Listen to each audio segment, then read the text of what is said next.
The reenactments and commentary in this program may contain frank talk of a sexual nature. Viewer discretion is advised.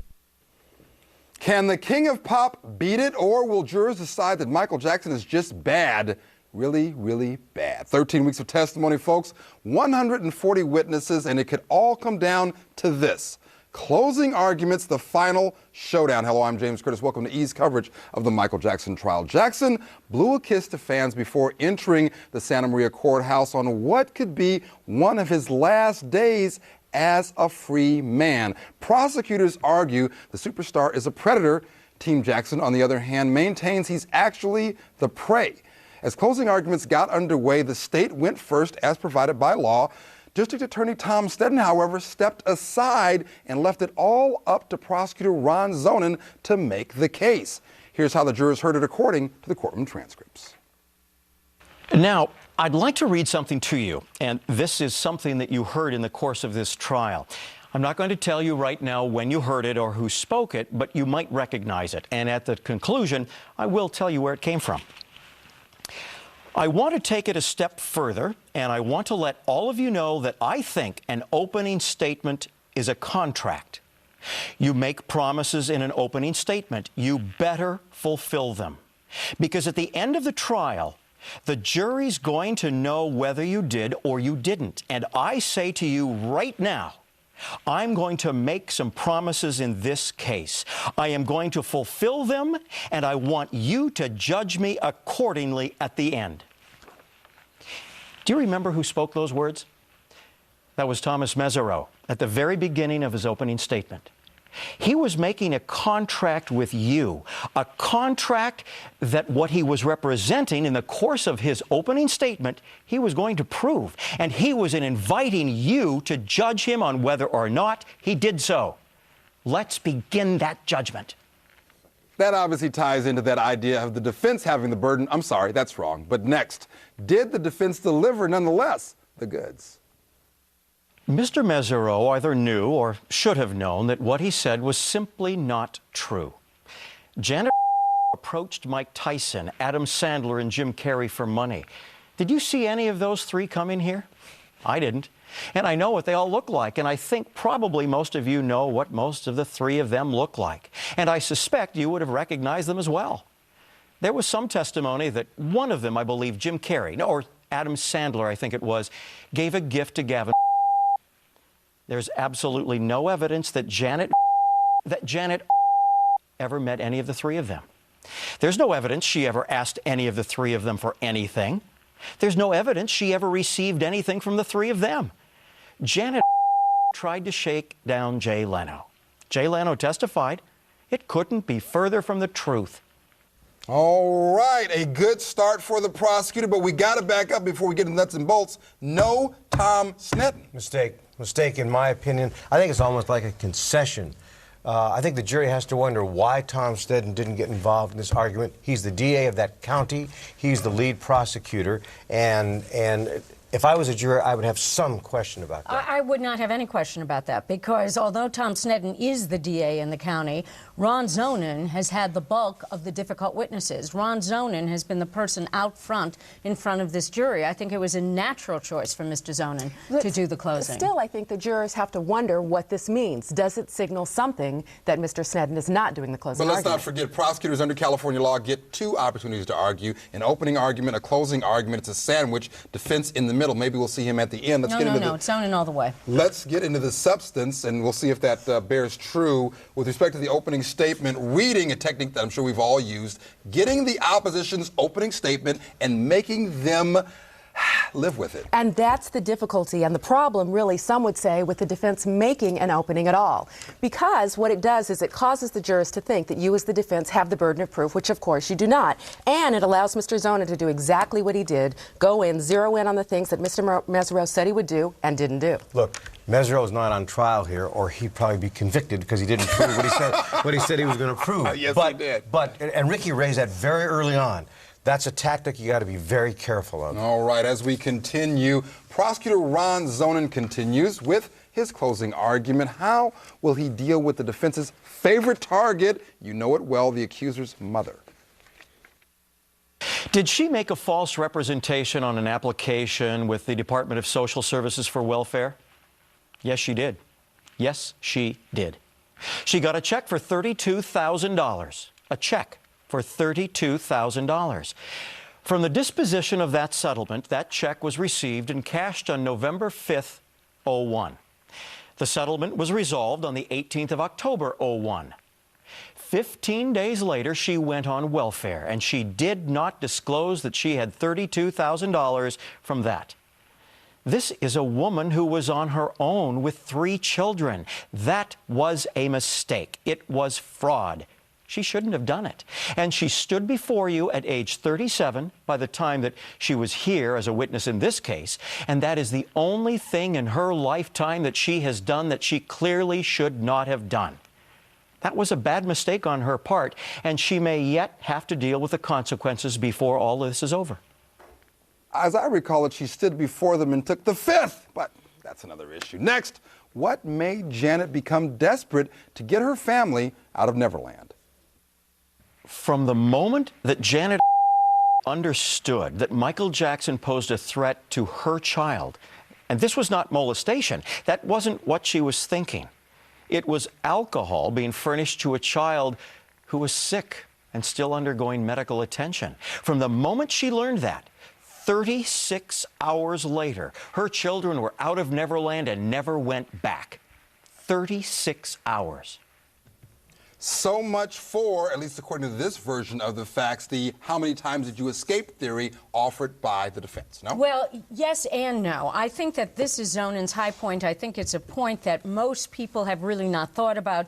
The way he tells this story is as follows, that this mother found out by virtue of her son having to have a urine test, that he had been drinking alcohol at Neverland, and she scoops those children and takes them out of her.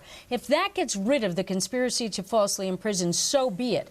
But what it does is it sets her apart from all the other mothers who let their kids stay and stay Does it and really? stay. Yeah, but Mr. Zonen, I think, goes too far when he says the only thing in her lifetime that she did wrong was the fraud. Yeah. I mean, that's going too far. Of course, he has to acknowledge the fraud. That was the right thing to do. But to go that far, that's the only thing she's done wrong, come on. The jurors know that's not right. That's right, and it's worse than that. When he makes a statement like that, he vouches for her credibility. He doesn't need to do that, didn't need to do that in his And now argument. he stepped out there. Will it come back to bite him in the form of an adverse prosecution verdict? When we return, the prosecution paints a portentous picture of Neverland. We'll tell you what that means, too. And what does defense attorney Tom Mesro really think about the accuser's family? Stay with us.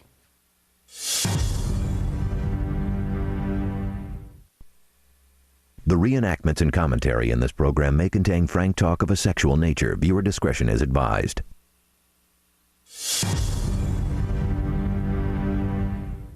Welcome back. The prosecution argues that Michael Jackson groomed and seduced young boys for sex with lavish gifts and free-for-alls at Neverland and some shopping sprees too. But how did he pick his young prey? Here's what Prosecutor Ron Zonen told jurors according to the courtroom transcripts. And at night, they entered into the world of the forbidden. At night, they went into Michael Jackson's room, which is a veritable fortress. It is a room that nobody else has access to. It is a room that has codes and locks and multiple doors and alarm systems. And they knew all of those alarm systems and all of those codes, and they stayed there. And they knew all of that information because Michael Jackson wanted them to know all of that information. And inside that room, in the evening time, they entered the world of the forbidden, and they learned about human sexuality from somebody who was only too willing to be their teacher. So, what happened over that particular period of time? Well, the vulnerable child is the one who simply doesn't have the protection. A colleague of mine uses the expression, he says, the lion on the Serengeti doesn't go after the strongest antelope. The lion on the Serengeti goes after the weakest antelope. All predators go after the weakest, not the strongest. To distinguish the weakest in terms of children is the level of protection their parents are able or unable to afford. And in this case, this was the vulnerable child. That was good. Now, what does the prosecution think jurors should learn from that 2003 police videotaped interview with the accuser? The suggestion that this child should subject himself to the humiliation of this kind of an ordeal and the ordeal of going through that interview with Steve Rubell that you watched, and you watched that twisted response of a small child having to disclose for the first time those kinds of words at age 13, the suggestion that all of this was planned and plotted and it was simply nothing more than a shakedown, a good acting job, is nonsense. It's unmitigated rubbish. You cannot do that to a child. It would be impossible to do, even if he was motivated to do it. And he wasn't. And he wasn't. The incentive in this case by Michael Jackson and all of his employees was, first of all, to exploit this family financially so that he might be able to salvage a second career financially and bring some much-needed funds into that business enterprise. And secondly, to salvage his career. And that was done at the expense of this family. It is also the case that Gavin, demonstrating remarkable courage in coming into this courtroom, gave testimony to you about a series of events that took place in Michael Jackson's bedroom when Michael Jackson, not for the first time, took sexual liberties with a 13-year-old boy. That information and testimony is entirely credible, entirely accurate, and entirely truthful. It should be believed, and Michael Jackson should be held responsible for what he did.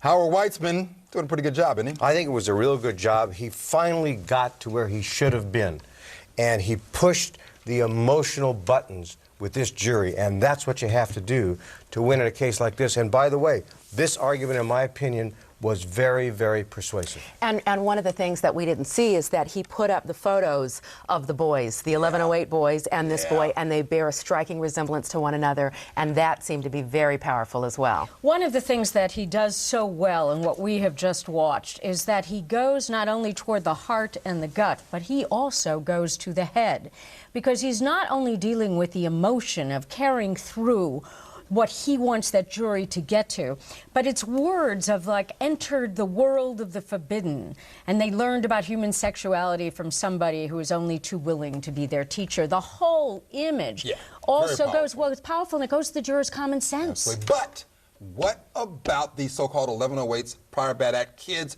who came and testified for the defense? Does it sufficiently deal with it? Well, he didn't deal with it. Yeah, but and Mesereau will deal with it, and then we'll see whether Zonin handles it in his rebuttal. Exactly, Sure, but does it look like at this juncture that the prosecution is avoiding something that's damaging to them? That's never a good idea, folks, I can tell you from experience. Next, defense attorney Tom Mesereau gets his chance to speak directly to the jury, he pulls no punches concerning his opinion of the accuser's family. Now, ladies and gentlemen, the issue is very, very simple. If you do not believe the beyond a reasonable doubt, Michael Jackson must be acquitted. That's the law. And these claims are completely based upon your having to believe the every which way but Sunday. You've got to believe them. Now, I submit that the witnesses we have called and the cross-examination we have elicited in this case proves the are con artists, actors, and liars. And I submit you cannot let injustice happen in this courtroom. You cannot let these people prevail. They're all just ready to pounce with a conviction. I don't have to say much about welfare fraud and perjury. We proved it. The applications proved it. They're all signed under penalty of perjury. They're all manipulative. Not only what's said and what's not said, but what she does. She takes her welfare checks and puts them through Jay Jackson's account, a person in the United States Army making $80,000 a year. She doesn't want a record of where she's depositing them. She doesn't want them to be traced. She lies about settlement. She lies about where she's living. She lies about who's helping support her. She lies to get food stamps. She lies to get disability. Everything she can get her hands on, we have proven, is true. And perjury is meaningless to her. She lied in the J.C. Penney depositions. She lied on the applications. Perjury is a habit, and she committed perjury right in this courtroom. Yeah, but what about the molestation? As defense attorney Tom Mesereau continues, he questions the prosecution's ever-elusive timeline. This is a case of prosecution based on the lies and innuendo and exaggerations only. Do any of you really think, from what you've learned about Mr. Jackson, that he would even be capable of running a conspiracy to abduct children, falsely imprison a family, ship them off to Brazil? For what purpose? To make a documentary that they didn't even appear in? For what purpose? I want you to think carefully, ladies and gentlemen. I beg you to think carefully about the dates of the alleged molestation. The charge says the molestations occurred February 20th, 2003 through March 12th, 2003. They claim the molestations begin right after the filming of the rebuttal and the DCFS interview. According to the prosecution, this criminal conspiracy is beginning on February 1st, 19 days before the alleged molestation. Put all this together, what does it say to you about the dates the so-called molestation occurred? It's absurd. It's unrealistic, and it makes no sense, because the whole case makes no sense. Is that the strongest arguments, and did he make it really well? James Curtis has always said that's one of the strongest arguments. The timeline. He's got to be right there. And it is. Yeah, indeed it is. And in deference to Sean, I can't help it. It makes no sense. It makes no sense. It doesn't fit. If it doesn't fit, you must acquit. He didn't have to say it, because I will bet the house that jurors in the box are saying it for him. This is his strong suit. This is where he should be. And it's the only sad thing about this is he didn't get to start there in the courtroom itself. What's so amazing about closing argument, as we're seeing and as the courtroom observers have said, when you were listening to Mr. Zonin, you were there ready to convict. Now, listening to Mr. Mesereau, you're ready to acquit. And of course, the prosecutor gets the last word. It is what trials are all about. It is. But, guys, come on. We should have, and I mean we in the larger sense, the community, everybody listening to this trial and following it, should have been right where you just described, when the prosecution is in its case in chief, ready to convict, when the defense is in its case in chief, ready to acquit. But we were just the weren't opposite. there. We were just the weren't opposite. there because Michael Jackson has admitted he takes young boys, invites them into his bedroom, and allows them to sleep with him, and that in and of itself causes a whole negative picture to be painted of Michael. And people want to believe, honestly, people want to believe that somebody that does that must be doing something wrong, even if it's not true. That's true, but what about the quality of the prosecution's case? Where was that, oh, he must be guilty, when the evidence was being presented when we returned? What image of the accuser does the defense hope to paint in the mind's eye of each juror? Stay with us.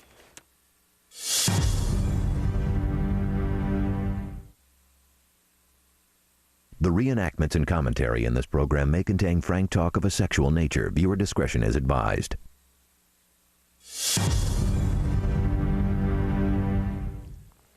Welcome back. As defense attorney Tom Mesereau continues with his closing argument, he gives the jurors a visual image of the accuser based on a point that Mesereau considers to be pivotal in this trial. Here's what happened according to the courtroom transcripts. This is a family where children have been taught to con, and children have been taught to lie, and children have been taught to very brashly and brazenly and with no embarrassment of any type of restraint call one celebrity after another and keep bombarding them with calls like they did to Jay Leno, like they did to Chris Tucker, like they did to Michael Jackson. This is the way they've been taught. You know, one of the most important moments in this trial was, I submit, that when you get in the jury room, discuss this occurrence. He's on the witness stand. He describes the alleged sexual touching, the alleged molestation. You saw no emotion whatsoever. When did you see him really get mad? When he talked about Michael Jackson abandoning his family. Do you remember? Do you remember the emotion, the anger? Do you remember how he reacted?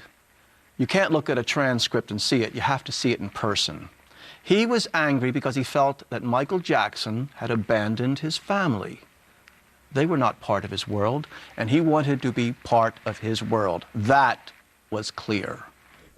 Not only angry when he testified during that portion, I think that's accurate, but in that so-called rebuttal video that I had the opportunity to see while at the courthouse, he looked quite content and happy to be talking praisingly about Michael Jackson. You're talking about the rebuttal documentary. Yes, the one that was constructed by the Jackson team. But he's talking about that last tape that was shown, and I guess this explains why he chose not to put any witness on. He thought the tape spoke for itself and that it was helpful to the defense. Well, the judge said, look, you can only consider it for demeanor, whatever that means. So he couldn't go in and rebut it with the content and say he was lying. He was kind of stuck. But he thinks the demeanor is helpful to the defense, apparently. That's interesting. I want to say one other thing. I think Ron Zonen could have set Mesereau up by not addressing the 1108 issues. That is, the other boys that came in or were allegedly molested. And I think he's laying back to see if Mesereau touches on it in his closing argument. Which, of course, he has to. Correct. About 10 seconds, Ricky. Go ahead.